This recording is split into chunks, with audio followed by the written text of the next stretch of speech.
झगड़ा नहीं होता तो हम यहीं रुक जाते, लेकिन महाराज चले हैं। और जाकर के जैसे ही सामने महलों पर पहुंचे तो क्या देखते हैं कि महलों के गेट खुले हुए हैं और खुले हुए किवाड़ों में रानी खड़ी हुई है, दोनों हाथ ऐसे गेट में रखे आए गए। जैसे ही देखा महाराज को आते हुए, महाराज ने जैसे ही देखो खड़ो वो दरवाजे में ऐसे खड़ी हैं, तो महाराज कहने लगे आज का जुकार मकार हो। अगर आज हम दबे गए जाते हैं तो समझ लो आज हमारी भाभी आ जाएगी, जी कहेगी जरूर कछु ना कछु। चलो देखेंगे आज बंदर भाई घुड़की लगा के देखेंगे कामयाब हो जाएगा।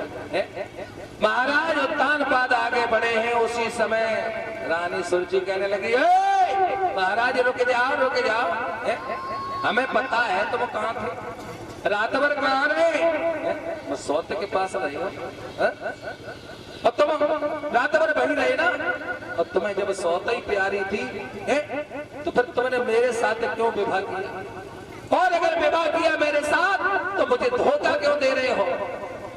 अगर तुम्हें उससे प्यार है तो जाओ जाकर के उसी के पास।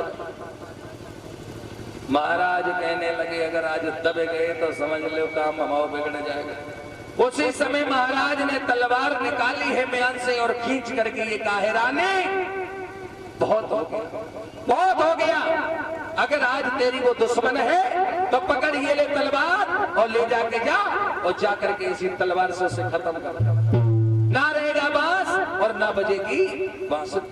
तुझे मालूम होना चाहिए सारी रात तू तो पैर पसारे सोती रही, मुझे बोल पूरी रात मेरी कैसे कटी है, किस प्रकार से मैंने रात को काटा है, तो तू ऐसे बात कर रही है।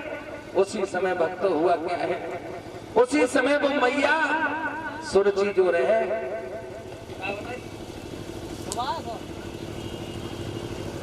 और ये हमारे पास 11-11 रुपए भेंट आई है हमारे भैया श्रीमान जी पुजारी और सुभाष भैया की तरफ से 11-11 रुपए आई हैं।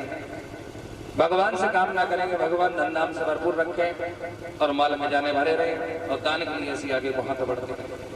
उसी समय हुआ क्या है, महाराज ने घुड़की लगाई तो उसी समय सुरची कहने लगी महाराज हमसे गलती हो गई, आज की बात ऐसा नहीं होगा, आप जब भी आएंगे मैं तुम्हें गेट पे ही मिलूंगी।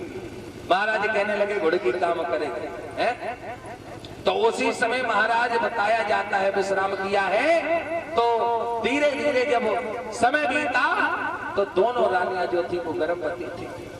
समय बीतने के बाद जिस दिन से छोटी रानी ने गर्भ धारण किया उस दिन से बेड से नीचे नहीं उतरी, और बड़ी रानी ने जब गर्भ धारण किया तो उस मैया को कभी चैन से रोटी प्राप्त नहीं हुई।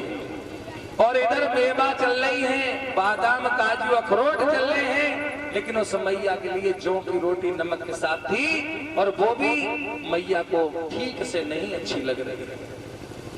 समय बीतने के बाद जब सुनीति मैया की कुटिया में एक सुंदर से पुत्र का जन्म होता है, वह माता आई है, वह माता ने उस बच्चे का जन्म किया है, और देव ऋषि नारद आए, देव ऋषि नारद ने उसका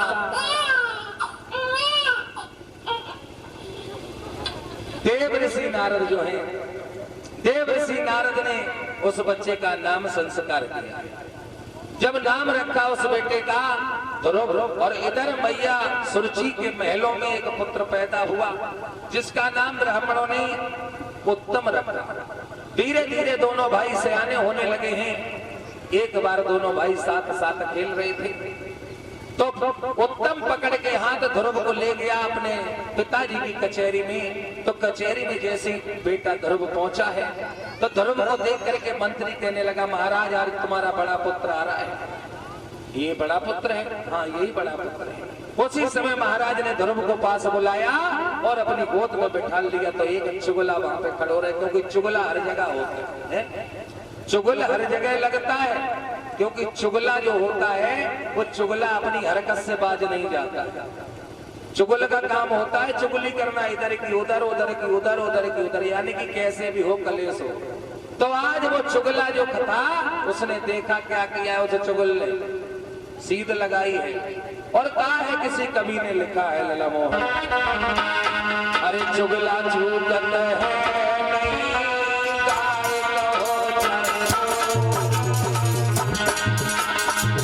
चुगला कभी चूकता नहीं है, चुगला चूकत है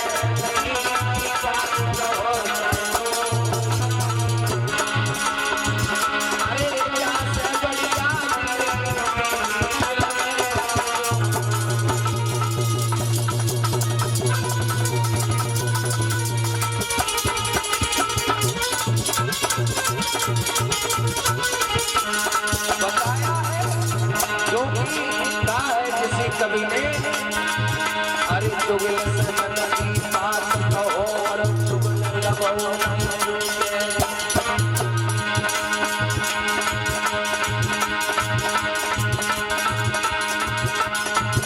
अरे चुगल से मन की बात कहो और चुगल लगो नहीं चूके अंधे प्रभसिया पुत्र बइयो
चुगल जो होता है वो अपनी हरकत से बाज नहीं जाता है। तो चुगला गया जाकर के सुरजी से कहा है, अरे तुम यहाँ हो, तुम्हारे बाने तुम्हारी सौत को बेटा अपनी गोद में बिठाए रखो और तुम्हारा लला बेचारा देखे लिए कसो मुंह करे खड़ो।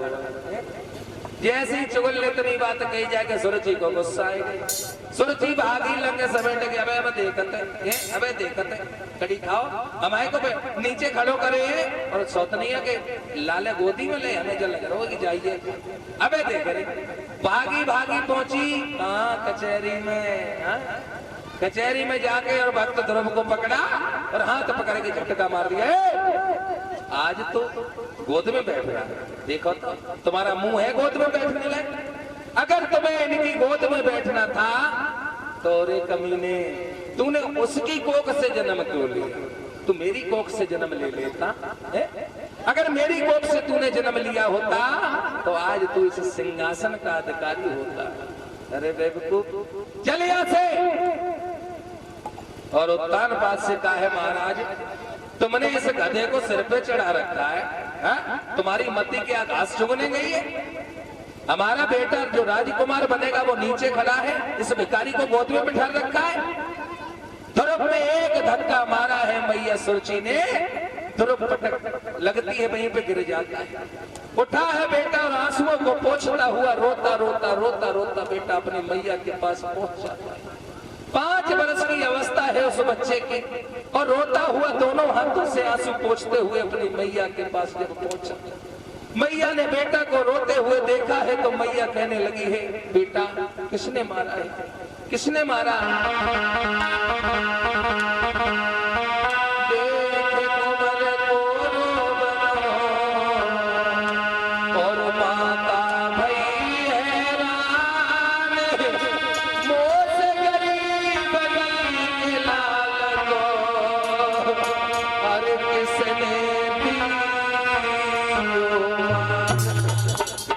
बेटा तुझे किसने मारा है? अरे किसने मारा है तुझे? मेरे तो कोई सहारा नहीं है, मेरे पति नहीं है, तू एक मेरा सहारा है, तुझे किसने मारा है मेरे लाल? मैया कहने लगी है मौसी गरीब की बच्चे को किसने मारा? और बेटा ध्रुव रो रो के एक बात कहने लगे हैं, सुनो कोई रोई और ध्रुव सुतारी मैया मौसी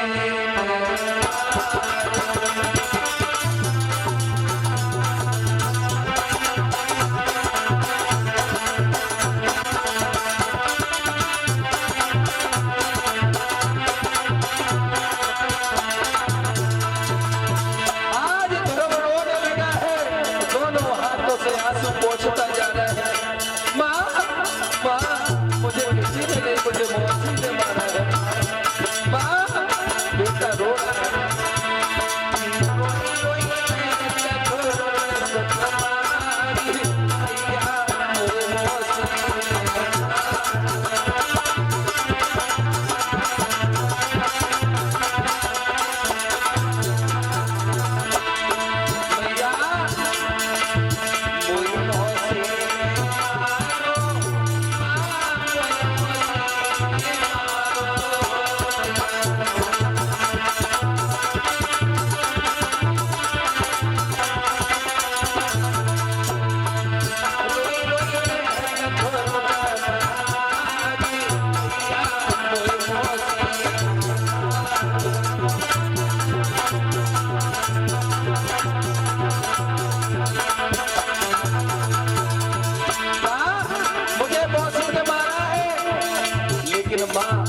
मौसी ने मुझे मारा इस बात का मुझे दुख नहीं।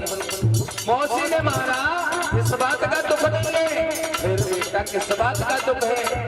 तो ध्रुव क्या कहने लगे हैं, माँ सुनो मेरी बात सुनो। मौसी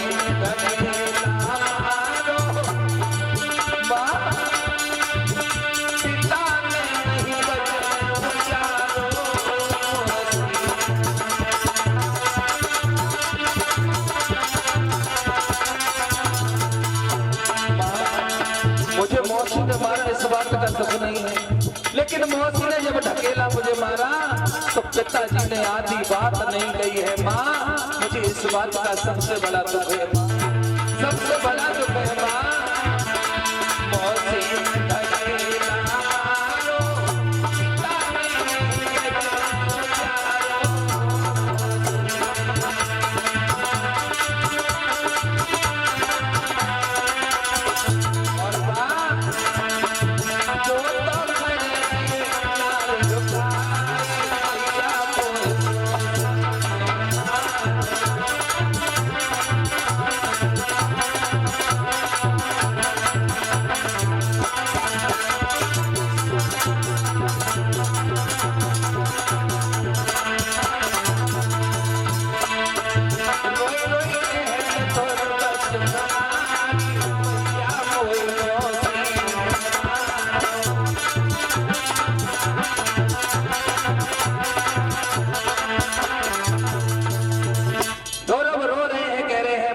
दुख इस बात का नहीं है मौसी ने मारा, दुख एक बात का है कि पिता ने कोई बात नहीं कही है, मौसी मारती रही। उसी समय मैया सुनीति के मुंह से एक बात ऐसी निकल गई जो उस बच्चे ने पकड़ ली। सुनीति ने कहा, बेटा अगर वो पिता तुम्हारे होते तो तुमसे कछु न कछु जरूर कहते, तुम्हें दर्द तुम्हारा दर्द लगता। 5 साल का बालक इतना बड़ा विद्वान, इतना बड़ा ज्ञानी, वारे प्रभु क्या है तेरी माया। ध्रुव कहने लगे हैं, माँ तो मुझे आज तू बता दे मेरे पिता कौन है और कहाँ है। मैया सुनीति कहने लगी, बेटा तुम्हारे पिता पार ब्रह्म परमेश्वर है। ध्रुव कहने लगे, माँ मेरे पिता कहाँ रहते हैं। भैया सुनीति ने कहा, बेटा जब तुम बड़े हो जाओगे और बड़े होकर के जब तुम तप करोगे, भजन करोगे, तब जाके तुम्हारे पिता के तुम्हें दर्शन होंगे। ध्रुव कहने लगे, नहीं माँ मैं बड़ा हो चुका हूँ, मैं बड़ा हो गया हूँ और मुझे मेरे पिता के दर्शन करने। आज मेरे पिता जो नकली पिता है उनकी गोद से मुझे उतार दिया और मुझे मेरे असली पिता की गोद में बैठना है महाराज। ध्रुव बेटे ने प्रण कर लिया कि आज मैं अपने असली जो मेरे पिता हैं उनकी गोद में जरूर बैठूंगा। आज बेटा ने किसी की एक बात नहीं मानी और बेटा बन के लिए चला मोहन की ध्रुव सन्यासी छोटो सो लाला है, बारी सी उमरिया है, छोटो सो लौआ चलो है घर से।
सत्येंद्र उर्फ लाला इनकी तरफ से आए हैं। भगवान के नाम का करेंगे, धन्यवाद से भरपूर रखें और माल बनाने भरे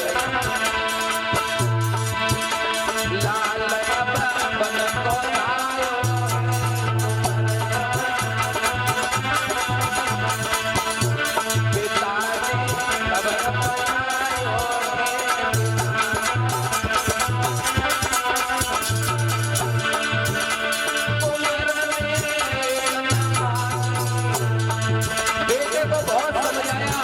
सुना है महाराज उत्थान पालने का बेटा जा रहा है तो बहुत समझाया, लेकिन जो सच्चा भक्त होता है वो किसी की एक भी नहीं मानता है। बेटा ने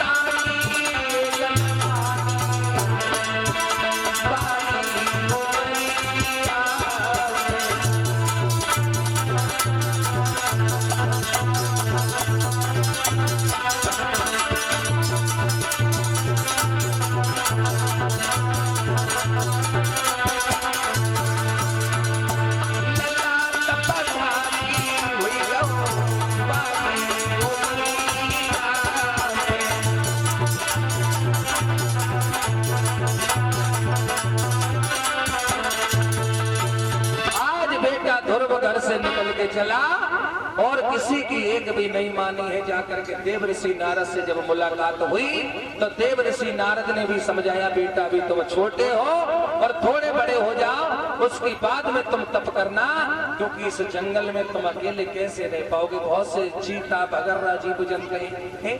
तो उसी समय वो बालक कहने लगा, चीता जीव जंत भगर्रा है तो वो हमारे लिए भी है और आपके लिए भी है, आप कैसे घूम रहे हो। ये कभी नहीं मानी है। उस बालक ने जिद ठान ली है और जिद ठानी है तो बेटा वो उसी देव ऋषि नारद से, उसी वन में उन्हीं देव ऋषि नारद से एक गुरु मंत्र प्राप्त हुआ है।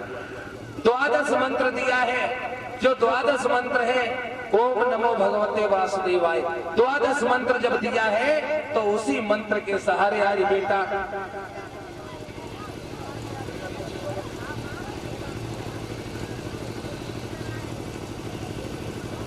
बोलिए गोविंद भगवान की।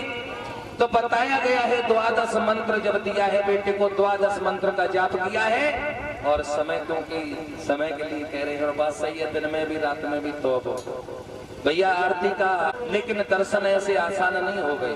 दर्शन ध्रुव को दर्शन कैसे हो गए 6 महीने है? कैसे हुए? क्योंकि जितना बेटे ने तप किया और खुद गीले में सोई है। रात रात भर तुम रोए हो, तुम्हारे लिए मैया रात रात भर जगी है। और जब बालक रोए जाते हैं तो घर में जो बालक के पिता होते हैं उन्हें गुस्सा भी आ जाता है? उल्टा सुल्टा भी माँ सुनती है? अरे माता इतनी बड़ी माँ होती है, सबसे ज्यादा बर्दाश्त करने वाली अगर कोई शक्ति है तो वो है। कितने भी दुख सहे, कितने भी संकट सहे, लेकिन चेहरा हमेशा अपने बालक के सामने मुस्कुराता हुआ ही होगा। तो आज ध्रुव को जब दर्शन हुए तो भगवान ने जब ध्रुव को बेटे को गोद में बिठाया, माफी चाहेंगे थोड़ा जल्दी कर रहे क्योंकि समय पर ज्यादा हो जाएगा, अभी 1 घंटे बाद फिर प्रोग्राम है। तो हुआ क्या है, आज ध्रुव जब घर के लिए लौटे और इधर सुरुचि ने जब सुना कि ध्रुव लौट करके आ रहा है तो सुरुचि मैया ने अपना गेट बंद कर लिया। गेट क्यों बंद किया था? शर्म की वजह से कि आज ध्रुव लौट के आ रहा है भगवान को प्राप्त करके। और ध्रुव से पूछा गया तुम सबसे पहले कहाँ जाओगे? तो ध्रुव ने कहा मैं सबसे पहले अपनी जो मेरी सौतेली मैया, जिसने मुझे सौतेला बेटा कहा था, आज मैं उसी अपनी छोटी माता के दर्शन सबसे पहले करूंगा। तो बेटा ध्रुव जब आया है दरवाजे पर और खटखटाने लगा है और इधर सुरुचि गेट बंद करे है और कोने में बैठी है, गेट बंद करे। आज ध्रुव आ रहा है, ध्रुव को मैं क्या जवाब दूंगी? ध्रुव आया, कहने लगा मैया, अरे मैया, मैया दरवाजा खोलो, माँ दरवाजा खोलो ना। आज बेटा ध्रुव दरवाजे पे खड़ा है और कहने लगा माँ,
तपस्या की होती तो मैं तेरी कोख से जन्म लेता। ये कहा था ना माँ, आज मैं तप करके आया हूँ माँ, तू मुझे अपना बेटा बना ले माँ। माँ एक बार अपना बेटा बना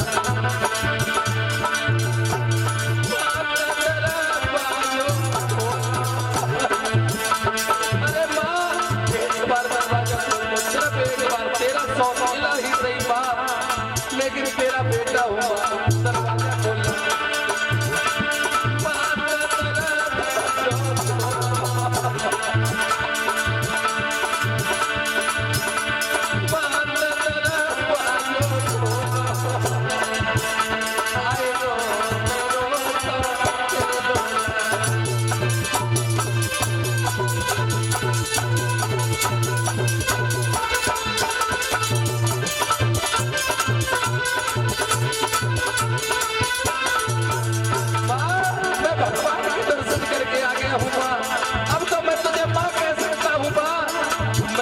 तुझे माँ कह सकता हूँ, एक बार अपने सीने से लगा ले माँ। आए गयो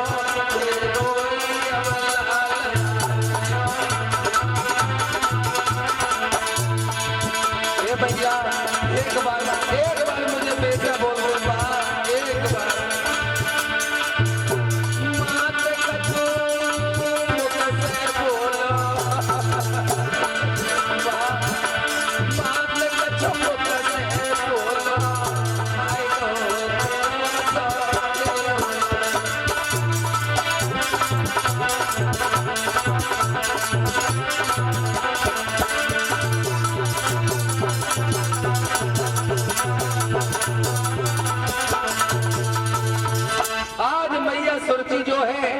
दरवाजा नहीं खोल रही है। और जब दरवाजा नहीं खोला माँ ने, तो बेटा ध्रुव कहने लगा है माँ, चाहे कुछ हो जाए, जब तक तुम दरवाजा नहीं खोलोगी मैं दरवाजा छोड़ के नहीं जाऊंगा माँ। उसी समय सुरुचि ने जब दरवाजा खोला, और खोल करके जैसे ही सुरुचि अपने बेटा ध्रुव के पैर पकड़ने के लिए करती है, तो उसी समय ध्रुव जो है माँ को दूर हटा देता है, कहता है माँ मैं तो सिर्फ तेरे कहने पे तप करने गया, आज तेरा बेटा लौट करके आया है माँ, अब तो मुझे अपना बेटा कह सकती है, मैं तुझे अब तो माँ कह सकता हूँ, माँ मुझे सीने से लगा ले। उसी समय उस बेटा ध्रुव को उस मैया ने उठा करके अपने सीने से लगाया और उस बेटे को चूमा है और उसे दिल से लगा लिया है। सब गांव वाले आ जाते हैं, सबने देखा ध्रुव आए हुए हैं लौट करके, और इधर मैया सुनीति जो है अपने बेटे की याद में पल पल मर रही थी, घुट रही थी। आज सुनीति मैया भी इंतजार कर रही है कि मेरा लाल कब मेरे पास आएगा, क्योंकि आप लोगों को पता है माँ एक वो शक्ति होती है कि अगर माँ का जिसके ऊपर हाथ है वो इस दुनिया इस संसार में सबसे बड़ा महान होता है। जिसे माँ की सपोर्ट मिलती है वो बहुत आगे बढ़ जाता है। क्योंकि आप हमारे पड़ोस का मामला हम नहीं कह सकते, क्योंकि इस दुनिया इस संसार में माँ से बड़ी कोई चीज नहीं होती है। आज मुझे दुख होता है, सबसे ज्यादा भारी दुख होता है, क्योंकि मैं जब 14 वर्ष का था, 14 वर्ष का, तब मेरी शादी कर दी, क्योंकि मैं पढ़ भी नहीं पाया। 8वीं में पढ़ रहा था जब मेरी शादी कर ली। शादी के बाद मैं 4 साल पढ़ाई करी। उसके बाद शादी हुई, शादी के बाद मैंने ये नहीं जाना कि परिवार कैसा होता है। शादी के तुरंत बाद मुझे अलग रहना पड़ा, क्योंकि मैंने बड़े दुखों का सामना किया है। हर किसी को मालूम है, हर कोई जानता है, क्योंकि आप हमारे पड़ोस के। आज मुझे रोना आता है ऐसी बात के ऊपर आता है कि मैंने कभी अपनी माँ का प्यार नहीं जान पाया इस दुनिया संसार। वो आज वही बात याद आती है तो मेरा रोना आता है। मैं देखता हूँ इस संसार में इतनी माएं हैं, किसी न किसी माँ का आशीर्वाद मिल ही जाता है।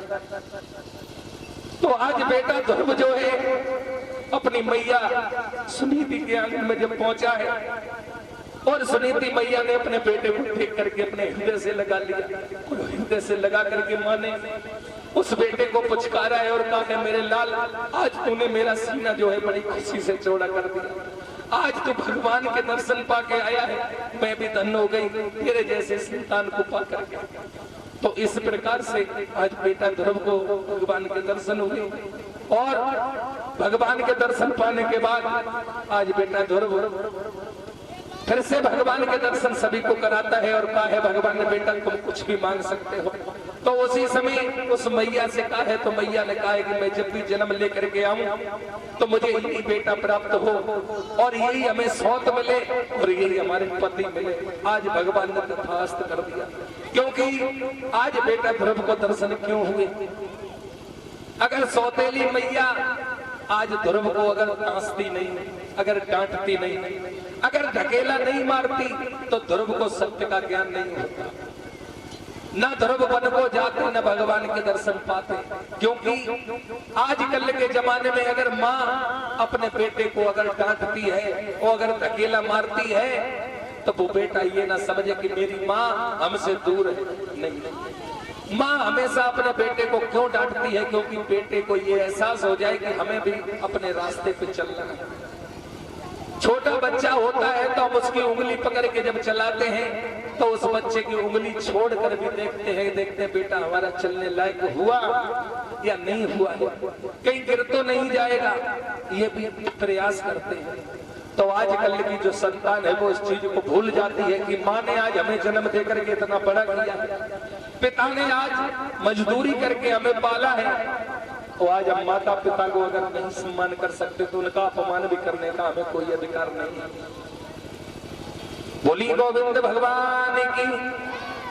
तो चांदाबाड़ी को न बढ़ाते हुए अब आगे का जो प्रसंग है, रात बड़ी सुंदर आप झांकी देखेंगे। लांगुरिया और शेरा वाली मैया की जो अष्टभुजाओं में शेर पे